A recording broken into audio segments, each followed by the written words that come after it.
Okay, so I had my own brief career in industry. So I was 2.5 years in fixed income and also in investment banking. And that, I acknowledge, is shorter than the careers that you guys had. But even though my career was relatively short, I learnt two main things. So the first thing I learnt was that there were many, many people at Morgan Stanley who were far smarter than me. So there were people smarter than me in terms of their knowledge of finance. There were people smarter than me in terms of being street smart and business savvy. And there were people who were smarter than me in terms of their emotional intelligence, their ability to jive with a client. So I was not smarter than anybody else. There were smart people all around. I was not going to get ahead purely on the basis of intelligence. And that's true for most of the careers that you guys want to go into after your MBA. Many smart people exist in all of those careers. And the second thing that I realized was that it's impossible to become truly great at something unless you're very willing to devote a lot of time into this. You're willing to make personal sacrifices. And I quickly realized that this was something that I was not willing to do for investment banking. So I thought I was passionate about investment banking. I went through things like the coffee chats that you guys had to, and I thought I liked finance, I liked reading the Financial Times, but I quickly realized I was only interested in investment banking. I wasn't passionate about it, and there's a huge difference between being interested in something rather than being passionate about it. So had I stayed on this, I would not have made it because other people would have worked harder than me and they would have got promoted and I would not have. So my first bit of advice in terms of career choice is to choose a career, not one that you think you're particularly talented at, because there's talented people all around, and not even to choose a career that you think is hot at the moment, because if other people are going to work harder, they will get the prize that will come with being in a really booming industry. It's instead to choose a career that you are very passionate about. But that's not particularly striking, right? You've heard this many times. Instead of staying here, you could go onto YouTube and find a talk about pursuing your passion by somebody far more prominent than me. So why do I want to talk to you about this? It's because those talks you could find on YouTube, they're inspiring and motivating, but they're not really actionable. Because how can you pursue your passion if you don't know what your passion is? So the goal of the first 20 minutes of my talk is to move from something sort of idealistic and sort of inspiring to something concrete and actionable, to think about how can you figure out what career you might be passionate in. And this is something I'd like you to ask 3 questions in order to get to the answer. So the first question I'd like to ask is, where do you see yourself in 10 years' time? But that's not an unusual question either. You've been asked this question many times before, and you know the answer to this question. I want to be the partner of McKinsey, I want to be the portfolio manager of a hedge fund, or I would like to be the vice president of marketing. But actually, when I ask you, where do you see yourself in 10 years' time? I'm not asking you this in terms of your job title. Because your career, if it's to be truly fulfilling, is not about what you do, but it's about who you are. Your career, if it's to be truly fulfilling, is not about what you do, but it's about who you are. So let me give you some concrete examples. So let's say you're an investor. Your passion is investing, it's finding undervalued assets. So during your day job, these undervalued assets will be stocks and bonds and companies, and you put money into them. But in your spare time, these undervalued assets might be a local school where if you were to endow a scholarship, that would give some local school children a better education. Or it could be some secondary school dropouts where if you were to fund a job coaching program, you would be able to help them have a greater employment prospects. So only become a hedge fund manager or a PE investor if an investor is who you truly are, if your passion is finding undervalued assets. What about those of you who want to go into investment banking or consulting? Right, you're an advisor. That is your passion, and during the day you're working with clients to solve their biggest problems. But in your spare time, you're perhaps the first person your friends call when they need some objective advice about a sensitive issue. Perhaps you're the person in your study group who's willing to have tough conversations with the rest of your study group. If somebody's not pulling their weight, you're the one who's willing to hold them accountable, even though that's a tough decision. And again, only become a banker or consultant if being an advisor is who you truly are. Your passion is to give somebody objective and honest advice. What about being a vice president of marketing? Well, the term vice president of marketing means absolutely nothing, right? Because a vice president of marketing is different from whether you are marketing pharmaceuticals versus marketing hotels or airlines. So only go into marketing and be a vice president of marketing if you are truly passionate about what you're marketing, because that is who you are. It's not just about what you do in terms of your job title. And while I've given this talk, as I mentioned many times, I was pleasantly surprised to receive an email from somebody in the stream who asked me to talk about, well, what about the job of being a professor? Because that's something that some of you guys might be thinking of. And while I've never talked about this in the past, now coming to think of it, many of my colleagues here at LBS did do their MBA before their PhD. So what I mentioned in my very first talk is one of my role models in terms of being a professor is Laurie Hodrick. She's the highest rated professor at Columbia Business School. And while I have talked about some books on leadership, like 7 Habits of Highly Effective People, those books may take you a day or a weekend to read. You might not have that time. You might have 15 minutes. So if you only have 15 minutes, for me, the greatest bang for buck that I've ever got in terms of leadership development was an interview that she has in the Financial Times called 10 Questions, which I really thought to be very insightful. And the first question she was asked is, what does it mean to be a professor? And this is what Laurie replied. She said, I have come to realize that rather than being a title or a job description, for me, being a professor is a way of life. Being a professor is not something I do, it is who I am, which is where this quote came from. It is being driven by intellectual curiosity to create, translate, and disseminate ideas. I am equally a professor when working at Columbia or when working as an investment banker. I'm still honored and thrilled when I step into an elevator and someone says, "Good morning, Professor." So only become a professor if being a professor is who you truly are, if your passion is creating and disseminating ideas, perhaps not just talking about your own research, but talking about others' research as well. So everybody in this room is super smart. You will all get to the top. You will all make it. But then what will happen once you've made it? Because if your career is to be truly fulfilling, this is going to be something which is going to keep motivating you, not just when you're climbing the ladder in order to get to the top, but once you're at the top, it will continue to drive you. It's about who you are, not your job title. Now, the second question that you can ask is what do you do in your spare time? Because what you voluntarily choose to do in your spare time actually reveals what you're passionate about because you choose to do that. And you might think, can we really use this as career advice? In my spare time, I like to play music or like to play sports, but none of us are going to be a professional athlete or a professional musician, unfortunately. But actually, this is something I do think is useful in a rather more subtle way. So one of the biggest questions that I often get asked by MBA students is, should I start off on the sell side or the buy side in a finance job? And indeed, when I used to be in investment banking, the dream was to be called by the headhunter to take you over to private equity. Or when I was in sales and trading, the dream was to get called by a headhunter to take you over into a hedge fund. And I think the buy side is really good for many students here. But what I'd like to do for the next few minutes is give a little bit of a pitch for the sell side, because I believe being on the sell side is something that some of you guys might be truly passionate about, and this passion is revealed already by your extracurricular hobbies.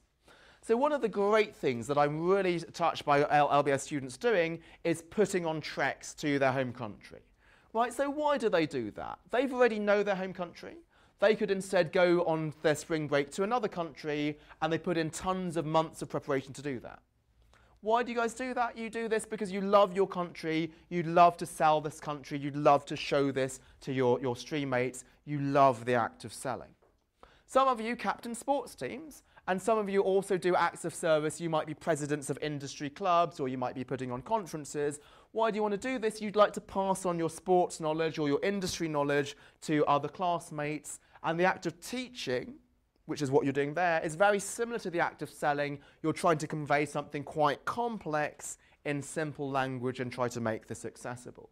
So I believe all of these things will be things that you will be passionately able to do on the sell side. So it's true on the buy side you might get this, right? When you start off as a research analyst in a hedge fund, you need to sell your ideas internally to the portfolio manager.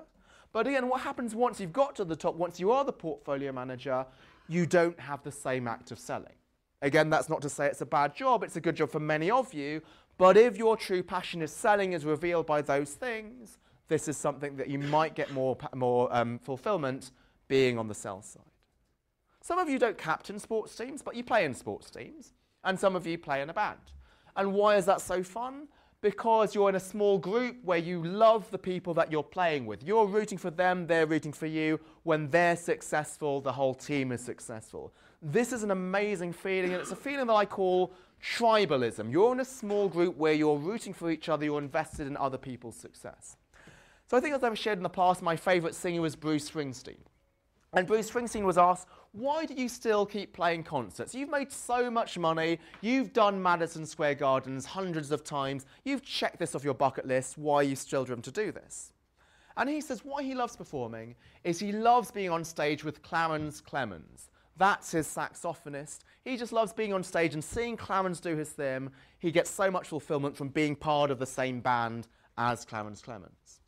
And again, this is something you can get on the sell side. It could be you get to the top. You're the managing director of an investment bank. You go to a pitch. Part of that pitch is given by the associate or the VP, and she kills it, nails it, crushes it, and it's an awesome feeling to see the associate or the VP do that on your team. And that's something I heard directly from the managing director of Bank of America Merrill Lynch as to why he is continuing to be motivated in that setting. So the third question I'd like you to ask yourself is, what are your values? So cast your mind back to my very first class. I suggested that you guys write down a personal mission statement in terms of what values are important to you. And remember, what are values? That's what makes you tick. That's what you center your life around, what drives you. If somebody was to write an epitaph about you, what would you like them to include? And again, when I saw this in the 7 Habits book, while I respected the book, I thought this is just self-help nonsense, right? I'm a rational finance person. I don't write down feelings or thoughts or anything emotional, so I'm not going to do this. But then I did this and I found this was extremely useful in terms of my time management. Now, while I did mention this in my first lecture, I wouldn't be surprised if none of you got the chance to do this. You're really busy here at LBS. You have a lot of conflicts and demands in your time. But what you do have now is you have winter break, and this gives you the chance to step back and perhaps over the next 3 weeks, do carve out a couple of hours just to think through this. Because while I mentioned this in terms of time management, what's important versus what's urgent, this might also be very useful in terms of your career choice. It could save you tons of time next semester in terms of going to coffee chats, which are actually for careers which might not be consistent with your values. So once you've got this, well, what do? Well, Professor Greg Mankiw, the former chairman of the Council of Economic Advisors in America, said the secret to a happy life, find out what you like to do, and then find someone who will pay you to do it. But is it that simple? This is just naive. Can you indeed do a career which is completely consistent with your values? Because most people's values are altruistic and selfless, but most of the most lucrative careers are quite mercenary. So how can we indeed have this being reconciled? But actually what I'd like to emphasize is some careers which are mercenary and seen by the general public as being evil, often lambasted, can actually be fully consistent with your values and therefore truly fulfilling. Let's go back to investment banking. You're advising your clients on their biggest problems. A company is nearly going to go bankrupt. It comes to you, asks you, should I raise debt? Should I issue equity? Should I sell assets? Should I accept a takeover bid? Should I fire some workers? And you need to tell them the advice which is going to be best for them, even though that advice might not actually give you the highest fee. And that's something, if your true value is to be a trusted advisor, to always tell the truth, that is something which can be truly fulfilling. What else is an evil career? Venture capitalists are often seen to be evil, but what do venture capitalists do? They help companies grow. Many companies which are household names today would not exist today if a venture capitalist had not taken a punt on them 15 years ago when there was nothing more than just an idea and just believing in that person. What about private equity? That is something which is even more vilified by the media. Well, what do you do in private equity? You try and fix things, you try and troubleshoot, you try and turn around companies. You take over a company which is unloved. That's why that company is being sold by their existing owner. The existing owner does not like that company. You're buying that company because you're finding some potential in that company which the current owner does not find, and that is something that could be truly fulfilling. And while I say to you, well, you might want to write a personal mission statement down, everybody in this room has written down a mission statement of sorts already. It was your LBS application essay. So in that essay, you typically wrote what you would love to do after the MBA and then when you have many opportunities, which you will have when you graduate from here. So how many people in your LBS application essay said, I would love to be a managing director within 10 years' time? Probably not very many. And how many people said, I would love to be an investment banker? Many people might have said that. And indeed, investment banking is a good career for many, many people. But empirically, far more people end up recruiting for investment banking than actually care to do this. Why? Because everybody else is doing this and it's the path of least resistance. So this is why it's taking a step back and going back to something like this is useful to make sure that you use your time productively in terms of recruiting next term.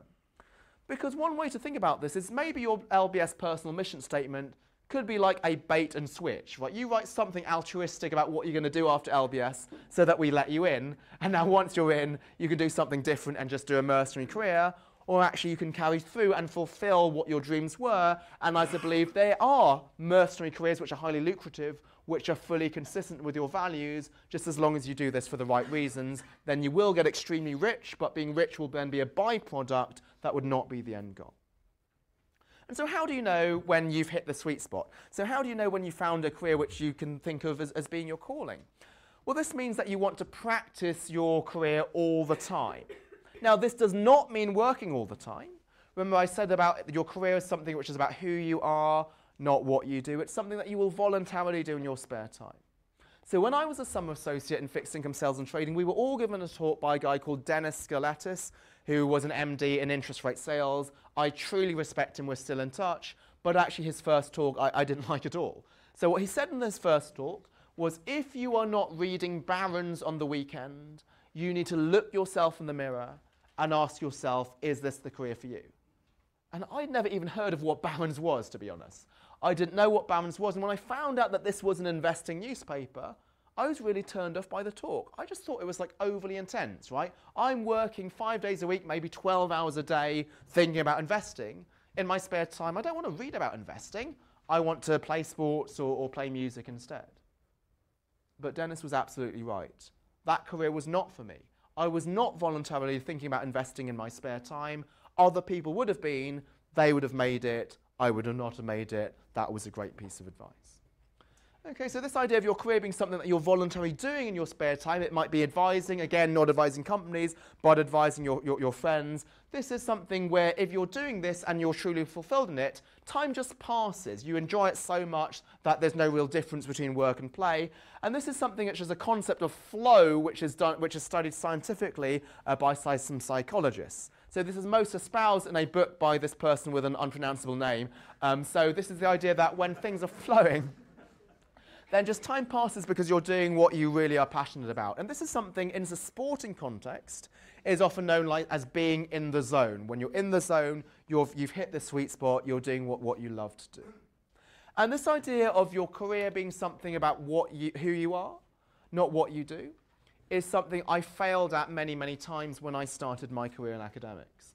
So what I used to do in my spare time was, in Philadelphia, I used to play pick-up football games in West Philadelphia, and then people would inevitably ask me, what do I do in terms of a job? And I would never tell anybody what my job actually was. I said, well, I work at a university. Or I said, I teach, with the implication being like I'm a school teacher. And so why did I do this? I did this for two reasons. So number one is, if I was to say I'm a finance professor at Wharton, people would ask me, where should I invest my money? What stock should I buy? And do you think the economy is going to go up or down? I would hate that, right? I just wanted to play football. I didn't want to think about investing. And then number two was, I thought, well, it might sound a bit sort of satisfied or conceited to say, oh, I'm a finance professor. It's much more humble to say, oh, I work at a university. But that's an absolutely ridiculous way of thinking about things. So as said in a very good book called How Will You Measure Your Life? By Professor Clayton Christensen of Harvard Business School, humility is not about holding yourself in low esteem, but holding others in high esteem. Humility isn't about false modesty or lies on my part about what I did, holding myself in low esteem, but holding others, respecting others in high esteem. So now if people ask me what my job is, I will say with pride I'm a professor of finance at London Business School, and people then do ask me, where should I invest my money? But I'm happy with this because that gives me the chance to serve them and hold them in high esteem. So many of the people who I might not play football with might not normally get the chance to talk to a finance professor or to talk to anybody with finance expertise. And now this means that if my passion is the creation and dissemination of knowledge, I can disseminate knowledge on the football pitch just as much in the classroom. I can give people some advice which might be useful for them in terms of their investment decisions. And this idea of serving others and sort of not holding yourself to low esteem is, I think, extremely important because society has quite different expectations of us. Obviously, humility is an extremely valuable and laudable quality. However, people typically equate this with false modesty and just sort of claiming that you don't have certain gifts and talents. In this room, there are incredible gifts and talents. You guys are at LBS. You are going to be the future leaders of this world, and you could use these talents for some amazing things. But often society likes to knock people down who try to serve others and to help others because they say, well, who is that person to claim that they can help or they can give advice? So let's say one of you guys was a vice president in investment banking afterwards, and you might send an email out to your stream saying, if anybody's recruiting from investment banking, I'm willing to coach you on your interviews. Now, somebody might want to knock you down and say, who does she think she is by being the expert in investment banking in order to advise the rest of the stream? Again, this is not helpful at all. You have these great gifts. Please do use them. So just like nobody lights a lamp and puts the lamp under a bowl, you'd light the lamp, you put it in the center of the room for everybody to be illuminated by. Similarly here, you have all these gifts and talents. Don't hide them under the idea that we should be falsely modest, but use them to serve your classmates in this community. So Gandhi said, the difference between what we are doing and what we are capable of doing would solve most of the world's problems.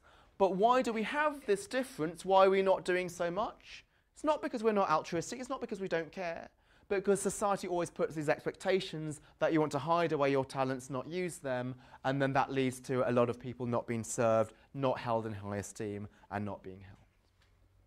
So now what I want to do is I want to move from the idea of career advice to some of the general leadership concepts. And this is something where every year I've done this so far, I've talked about 7 leadership concepts, and these are the 7 which I've chosen because they are the most important to MBA students and young professionals more generally. In the interest of time, I'm only going to talk about 4 today, but if you're interested in the other 3, there is a talk on YouTube called Leadership Through Freedom, where I talk about the others. The actual link is going to be at the end of these slides, which is going to be in Portal. And also here, I have all of the readings. So if you'd like to know further, these are people far more expert than me on these topics, so you can take a look at what they're saying. So the first thing I'd like to talk about is savouring. This is a really weird thing. You've probably not seen any talks on this topic, so what do I mean by this? So everybody in this room is a winner. You're all really successful. That's why you came to LBS.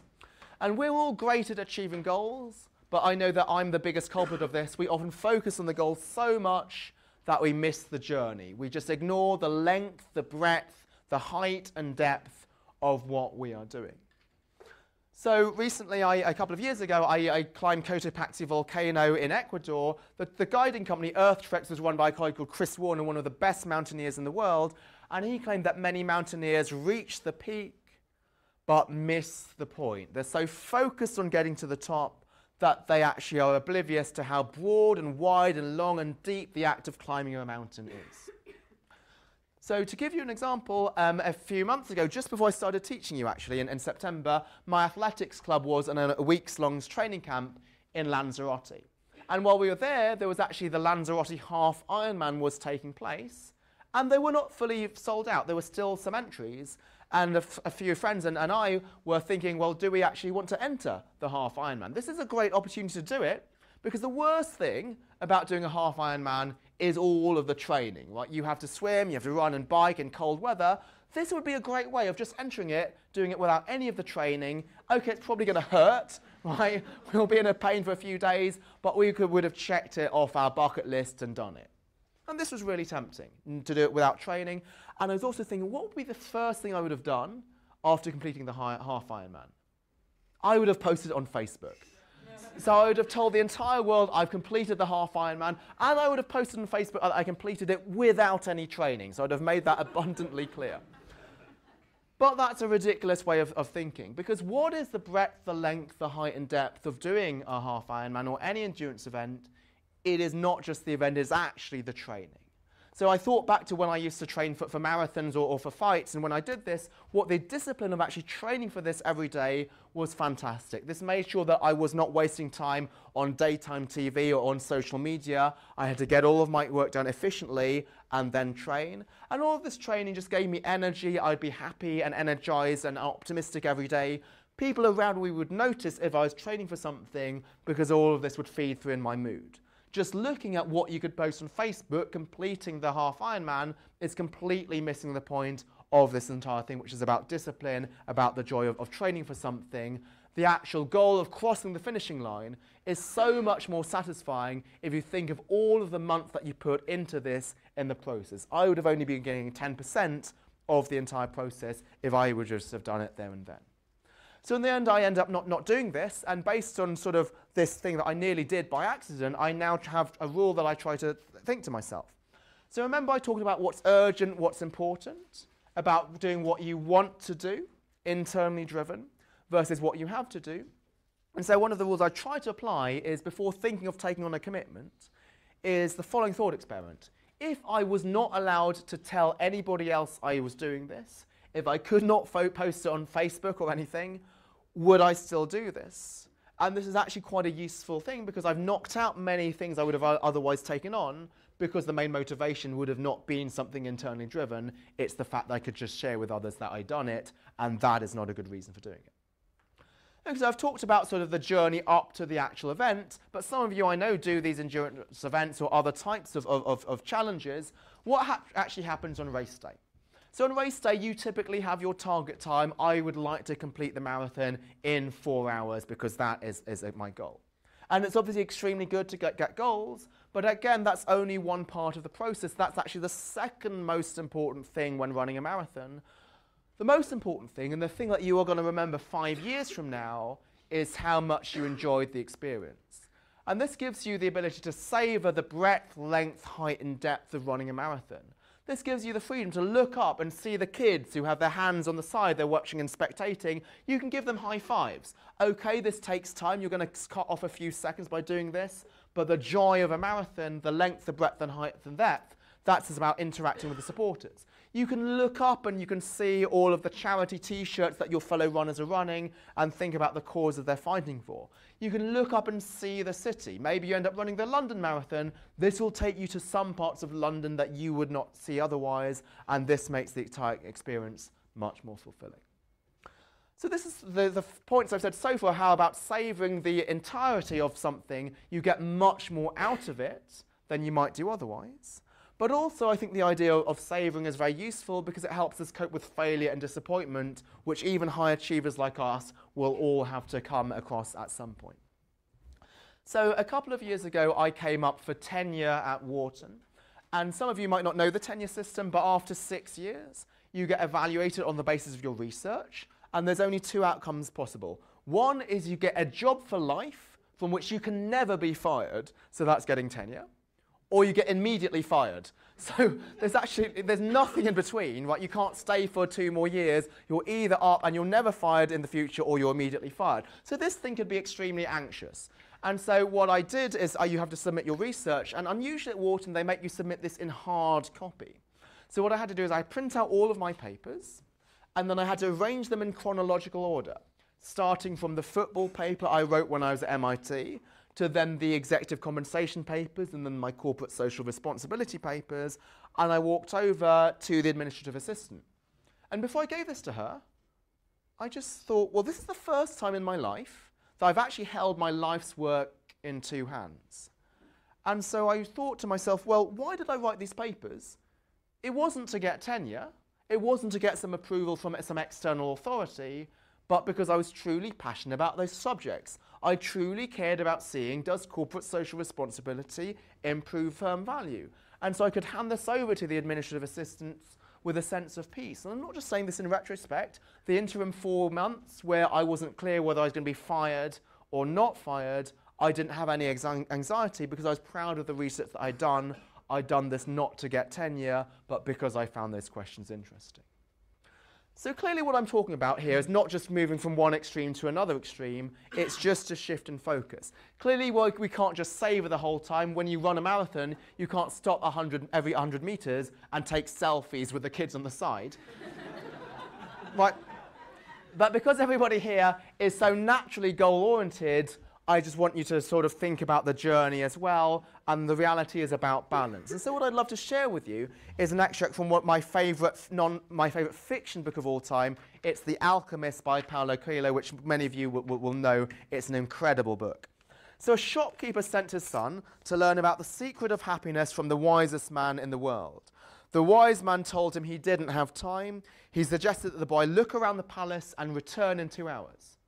Meanwhile, I'd like to ask you to do something, said the wise man. He handed the boy a spoon, and in the spoon he put 2 drops of oil. So he said, as you wander around, carry this spoon with you and don't allow the oil to spill. So the boy began climbing and descending the palace, keeping his eyes fixed on the spoon. After 2 hours he returned. Well, asked the wise man, did you see the Persian tapestries hanging in my dining hall?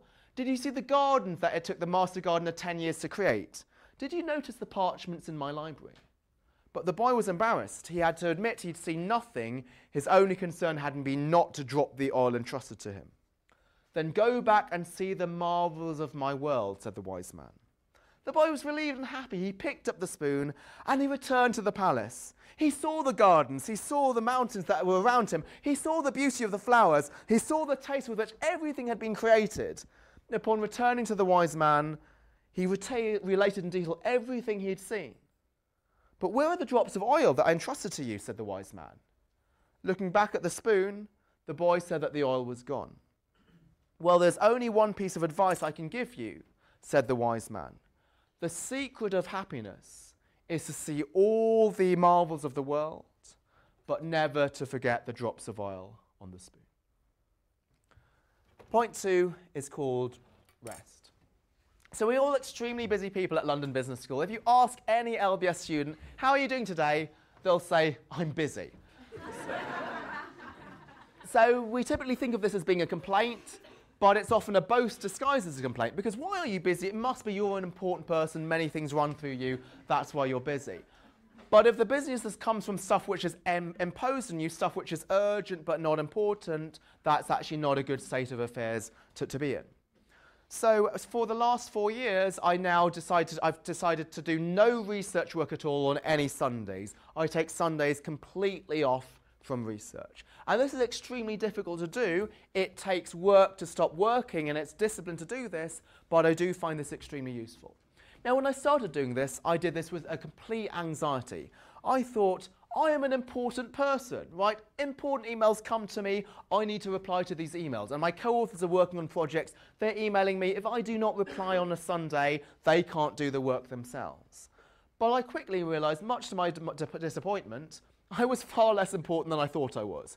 It did not matter if I did not reply to emails on a Sunday. The papers I was writing, nobody would read anyway in the future anyway.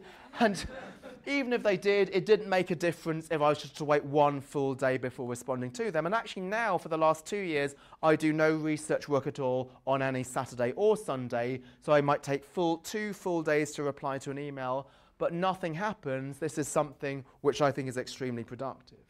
And this is something I would strongly encourage you guys to do yourselves. Now, I understand you have lots of challenges here at LBS. You might not be able to take off 1 full day a week. It might only be a couple of hours. And it might not be the same hours every week. It might just depend on your schedule. But this is extremely useful discipline. In the past, when I was in a restaurant, I'd always have my phone with me. I'd always be emailing during the restaurant meal, which was extremely rude to the people that I was having dinner with, because I always thought I need to reply within a couple of hours. Now I can go 2 full days without replying, nothing happens. This, I think, is incredibly freeing. We can rest and we can actually savor the meal rather than trying to text all the time during it. And so this is something which is indeed difficult, and this is quite counterintuitive based on how we typically have been brought up to act. So it used to be I was at Morgan Stanley in investment banking, and I worked the entire time. My motto was like Boxer in Animal Farm. His motto was, I will work harder. We know what happened to him. He was sent to the knacker's yard. His bones were crushed and turned into glue. And that was indeed what my fate would have been in terms of certainly mental sanity had I continued in this job. And so this is what I was always taught to do. And so when I started as a professor, I was working all the time. And that was just the way of life. But then I thought, well, why did I go into being an academic rather than staying in investment banking, even though that would have been more lucrative? It was in order to enjoy the freedom of being my own boss. So this was stupid not enjoying that freedom and just working the entire time. And just like, why are you guys so happy to be at London Business School rather than being still in the world of work? It's because, again, you are masters of your own time. Of course, you still have commitments like we do, but it can be that you can sit in a restaurant meal and not worry about being on your phone. You can just enjoy and rest during it. So there's this phenomenon known as learned helplessness, which again is not psychobabble. This is hard science studied by some experiments, although I'm not clear how ethical these experiments were. So these experiments involved subjecting dogs to electric shocks. So in the room there was a lever, and some dogs had levers where if they stepped on the lever, the shock would stop. There were other dogs where the lever was broken. If they stepped on it, nothing happened. Then those dogs got transferred into a new room. And in that new room, there was actually no walls. There was just a partition. If they walked over that, they could escape the shock. Now, the dogs who'd been in the room with the ineffective levers did not even bother to try to escape from the electric shock. They had learned to be helpless because they were helpless in their prior condition. And I myself had acquired learned helplessness through working all the time, always having to be on call as a banker. It took me many years to unlearn that habit, but this is something I encourage you guys to do. Now that you're in business school, you do have commitments, but you have far more freedom than you used to have in your prior job. So one of my passions that I shared before is music. This is something I truly love, but actually I suddenly realized that most of the time when I'm listening to music, I'm not actually listening to it. I am running or working out and it's in the background, or I'm on the tube, or I'm going shopping. And my favorite song, one of my favorite songs, is this song, Drops of Jupiter by Train, which I'm sure most of you know. You think you know the start of the song. You think it goes like this.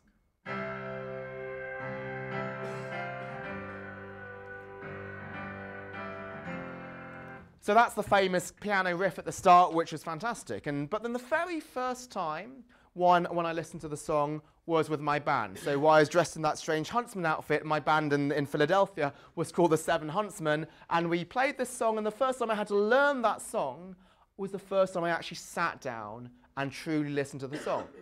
And I realized that was not the introduction. The introduction, there is a piano, but there's also a high wind instrument giving some nice harmonies to that. So let's actually listen to the song a second time and see whether you can pick out the high wind instrument here.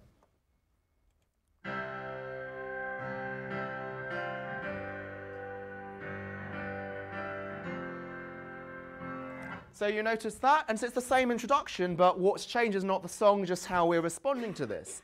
And then when I listened to the whole song was like that. There were so many more instruments in that song than I initially realized. The song was much more wide and deep and high and broad than I had been initially led to believe. And that was something which was really striking, right? Every time a new album comes out, I want to buy that new album, when I in fact have so many records already and I don't fully listen to them or appreciate them because I'm not actually enjoying it. I'm just listening to this as background music. So we often tell our kids, don't just sit there, do something. This is the opposite. Don't just do something, sit there. Right, we are human beings, not human doings, but the way certainly I act a lot of the time is that I always need to be doing something. Second piece of advice from Laurie Hodrick, when you're in the room, be in the room. It's not just about physical presence, it's about mental presence, doing whatever you're doing and being engaged in it. It used to be I would text while watching a sports match or text while in a restaurant meal. You can have the freedom to rest and enjoy everything which you're being part of, rather than always having to do something at the time. And this led to changes, as I mentioned, the neuroplasticity of the brain. If you're always being distracted during something like a restaurant meal or listening to music, then that means that you're always distracted when you're trying to work. You're always going to be looking at checking your email or checking social media.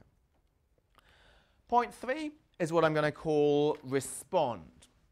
So in life, there's happy people and there's unhappy people. And we often think that happy people were lucky. They were born into a wealthy family. They were in the right place in the right time to get that promotion. You think unhappy people are unlucky. You're stuck in a study group with an annoying teammate, for example, or perhaps you were just denied a promotion which you think that you deserved, and this is just bad. But actually, happiness doesn't depend on your circumstances, but how you choose to respond to your circumstances. It's something within our control, and as Covey says, between stimulus and response is our greatest power, the freedom to choose. So contentment doesn't just happen from us, it doesn't just appear, it's a discipline, you have to work on it, and it's really difficult because society teaches us always to be discontent.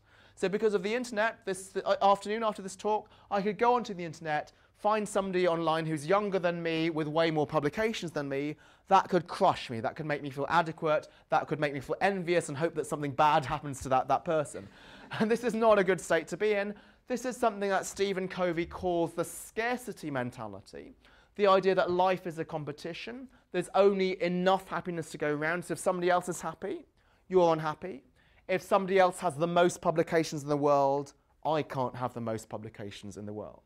And this is a really bad state to be in because it means it's generally hard to be happy for other people, particularly for our friends, because our friends are people who we often compare ourselves with. So this is something that we need to practice every single day, and something both Laurie Hodrick and I do is at the end of each day is I have a gratitude diary where I try and write 3 things that I'm grateful for that happened that day. Now it could be that the day was a complete failure from an external perspective. For example, say on Monday, I'd applied for a grant 3 months ago to fund my research. Monday the grant came in at 40% lower, hundreds of thousands of euros lower than what I thought it would be, and that on one level is extremely disappointing. And I'm not lying when I said this, but one of the things before I went to bed was to express gratitude for the fact that the next day, which was yesterday, I would be teaching the future leaders of this world at London Business School something on leadership, a topic I have no qualifications to talk about. And this was something I was truly grateful for, was the chance to address the future leaders of this world. I get a lot of passion from my job, and that's something that I often forget. And so if you guys were to think about what can you be grateful for, right, let's be honest, everybody here is in the 1%. We've all been in the 1% so long that we often forget many things which many people, the 99%, don't realize. So just to give you an example, everybody in this room, your income is the lowest it will ever be at any point in your life in the future. Right, but most of you will live in Zone 1 in London, in one of the most cosmopolitan cities in the world. Most of you could one night a week, not every night, one night a week, you could get a restaurant meal at a 1 Michelin star restaurant, and you could probably afford to fly for 2 weeks to anywhere in the world and have a vacation. Now, I am so numb to these things, right? I've gone on so many trips that when I book a flight, I often do so not out of joy, but out of sort of duty. Oh, do I have to go to this conference? When I realize that actually one of the joys of my job is being able to travel and disseminate my research, I always need to remind myself to be content about this rather than seeing this as a burden. Okay, so there's sometimes in life you come across something which you just naturally just don't like. So how do you respond to something that you don't like? Well, the answer is if you don't like something, like it. But does this make sense? Has my logic gone wrong? How can you like something you don't like? Well, typically we think about liking something as something which is external and random. So I happen to like pistachio ice cream, I don't like cinnamon ice cream, that's something outside my control. But actually the word like is an actual act, an actual activity. We can choose to like something or choose not to. And again, this is not psychobabble, this is hard science. We have part of our brain called the prefrontal cortex. This is the part of our brain which can actually think about hypothetical situations. That's why we know that liver and onion ice cream would not taste very nice, even though we've not actually tasted it ourselves. And there's a great TED talk called The Surprising Science of Happiness by Dan Gilbert about the use of the prefrontal cortex, the fact that we can actually manufacture happiness, which is the very thing that tons of people around the world search for, going on meditation retreats to Bali and so forth. Everything that people are searching for is actually something that we can manufacture ourselves internally. So how do we do this? Well, this is just about responding to particular situations. So if you cast your mind back to orientation, you were so excited to come to London Business School because it's one of the top business schools of the world. You'll get to interact with these amazing classmates. But then after you start here, things inevitably go wrong. right? So maybe you don't get the electives that you hope for. Maybe you run for a leadership position in your club, you don't get that leadership position, and so forth. And it's really easy to get frustrated in those cases and send emails and trying to express your dissatisfaction with things. And it's true that you should obviously be constructive if things here could work better. We and the program office are always very open to how we can make things better. But while there are things that you can always improve, still feel happy for what you're doing here, the fact that you're here at a top business school, and we can focus on that. There's certain things in my job that I don't like every day, and when I feel very tempted to get angry about this, I remind myself that I am so lucky to be here teaching at London Business School, and that's how I can respond to those circumstances. So no glass is 100% empty, no glass is 100% full. Even if a glass is 90% empty, we can think about the 10% that is full, and as Hamlet says, there's nothing good or bad, but thinking makes it so. The last theme, I know need to spend some time at the end for the evaluation forms to be filled in, but the last theme is serve. I'm going to skip the first parts in the interest of time. So many of you are interested in serving, you're altruistic people, and I already see this in terms of how you act in the LBS community. But the true dilemma is, well, how can you serve most effectively because you just have limited time? You've limited time and limited resources. You'd like to help, but you still have a job. You still need to do problem sets and so forth. So how do we deal with this? So in my last class, I taught you about put-call parity. Two securities which give you the same payoffs in the future. They must cost you the same today. Things of equal value trade at equal prices.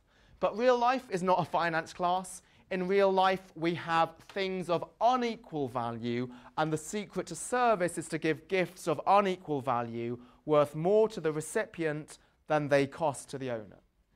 So to give you an example, my most vivid memory of college was just a humble pizza dinner that we were having one evening, and then we'd ordered one too many pizzas, and one of my friends called Stephen decided to ask the pizza to be boxed up. I thought he'd eat it the next day, cold, as most students do, but instead we walked around Oxford just giving slices of pizza to the homeless. Now the slice of the pizza really achieved nothing, right? The slice of the pizza provided some temporary nourishment. The homeless person would have been hungry then the next day. But actually far more than giving the slice of the pizza, Stephen was actually talking to the person. So homeless people are often just excluded members of society. We ignore them, we walk on by. But Stephen was not ignoring them, he was spending time with them, a huge gift of unequal value. And the final thing that Stephen did with the final slice of pizza, he gave it to a lady. He asked the lady her name. After all these years, I can still remember her name. Her name was Janice. Even on Janice's best days, when maybe hundreds of people threw money into her coffee cup, not a single person would have asked her name. Stephen did so. Gift of unequal value. And so this is something we can practice here at LBS. We don't know literally homeless people, but remember, homeless people are excluded members of society, and even here in our affluent LBS community, there are homeless people in terms of excluded people. Who are the homeless of LBS? They are the shy, the nerds, those who are not good at sport, those who don't feel fully comfortable in loud social occasions. The next time you go to the Santa pub crawl or something like that, or Sundowners or the Windsor Castle, there might be a couple of classmates on their own in a corner, not talking to anybody. Just to go up and to chat to them, that can have a huge effect. That can be a huge gift of unequal value. And similarly, you guys who are involved in the toy drive, which is fantastic. Why is this so good? It's good because the future leaders of this world at LBS care so much about our neighbours in Church Street and Queen's Park that they're willing to invest some time buying some toys for them. And service starts with the smallest of things. So at the moment, I'm trying to practice when I'm in an elevator, let somebody else out first, I'm always going to get out last. This is so difficult for me. I find this really hard. Because I think, oh, I'm so important, I've got so many things to do, I deserve to get out of the elevator first. Rather than this old lady who's not going to do anything useful if she gets out. So I think to myself, well, I want to get out of the elevator first, but this is only a small thing. Like, if the old lady had fallen over in the street and was injured, I would stop myself and I'd cancel my meeting and I'd call in order to help her out. But this is a very bad way of thinking about things. One of my former students who was in the military, he shared in his own leadership lecture, why is it that the military trains with assault courses? That is far smaller than being in combat. How can an assault course prepare you for full-on combat? He said by getting the small things right, such as the combat assault classes, that allows him to then get the big things right. And hopefully me, by just doing the small act of trying to let other people off the lift first, that will hopefully mean that I'm less selfish in my other daily decisions. So as Mother Teresa said, few of us can do great things, but all of us can do small things with great love. Now, as I mentioned, every year I change my material because these are things where I'm learning from new people. This slide is completely new, and this is from stuff that I learned over the past year. The first year is something from a guy called Mike Pilavachi. So this is the idea that we can serve through offering encouragement to others. Now, encouragement is often seen as something useless. It's seen as flattery, giving sort of some idle chatter, some cheap talk. But encouragement is not flattery, it is sincere praise. And we don't know where the person we're talking to is coming from. So everybody has a story. We don't know what people are like internally. Everybody, myself included, puts on a front. We don't know what people are going through outside of this front. Just some words of encouragement can mean a huge amount. And why is it that the nicest things that we say about people are when they're dead? Right? This is in an epitaph, in a eulogy. If we truly believe in those things, these are things we should say to each other when we're still alive. And another way that we can encourage people is through attention. So what was great was when we had the Conrail case or the trade idea, you guys could have been on your cell phones, but you didn't. You paid attention to the people. And this is, again, hugely encouraging to give a talk and for people to be following along. The final one is time. So this is, out of all the talks that I've heard over the past year, this is the one that resonated with me the most, because this was the one which showed me that I was really not acting at all in accordance with the advice of this talk. This is thanks to somebody called Sam Wells. So in the 1996 novel, The English Patient, there's a couple. There's Geoffrey and there's Catherine. They fly over to Egypt for some expedition. And Catherine falls madly in love with another cartographer called Laszlo. Geoffrey is mad, so Geoffrey wants to kill Laszlo. His plan is to fly his plane with Catherine in the back and land it on Laszlo's head. Now, this actually backfires. So the plane crashes, Geoffrey's killed instantly, Catherine is horrifically injured, and after lovingly carrying Catherine into the cave, Laszlo faces a dilemma. Catherine's injuries are life-threatening. Without medical help, she will surely die. How to get help? Cairo is 3 days away. And even if he gets to Cairo, and even if he finds medical help, and even if he comes back, Catherine might be dead by the time he returns. So what is the dilemma? Stay with Catherine, or actually seemingly serve Catherine by walking to Cairo for her? You might think, well, this is not a useful thought experiment. None of you are going to be in that situation. So let's turn to something which is more realistic, but actually also a common theme. Let's take Christmas. So at Christmas, let's say you have your Christmas dinner. Now, at your Christmas dinner, there's always going to be one family member who you don't get along with as well as you think you'd like to. So let's say, just for argument's sake, let's just call this your father. What are you going to do? So in the 3 weeks up to Christmas, you're going to search for the ideal present to buy your father over Christmas with the hope that the best present will actually cure the relationship. Or maybe you're hosting people at Christmas, and so 3 weeks before you will organise who's going to sleep where and can they bring the dog. And you're going to organise what to buy. During the day, your kitchen is your fortress. You're so preoccupied with baking and buttering the parsnips and reheating the gravy, you don't actually spend any time with your guests. And as you say goodbye to them, you hug them and you say, so great to have you, sorry we didn't get a chance to chat more. Or a third situation, maybe you have a really comfortable Christmas and you feel your heart bleeds for others. So you try to buy Christmas presents for the kids of people who are in prison, or you try to club together to buy a buffalo to send to somebody in the third world. So all of these things are great acts of service, and they're all united by a common word, and that word is for. We buy gifts for other people, we cook for other people, we give hospitality for other people, we give charity for other people, we walk to Cairo for other people. And indeed, this is what society thinks about great service. People who do stuff for others are given knighthoods, they're given CBEs. But actually, the true act of service is not the small word for. It's another small word, and that word is with. So what was Stephen doing when he was providing the pizza for Janice? He was actually spending time with her.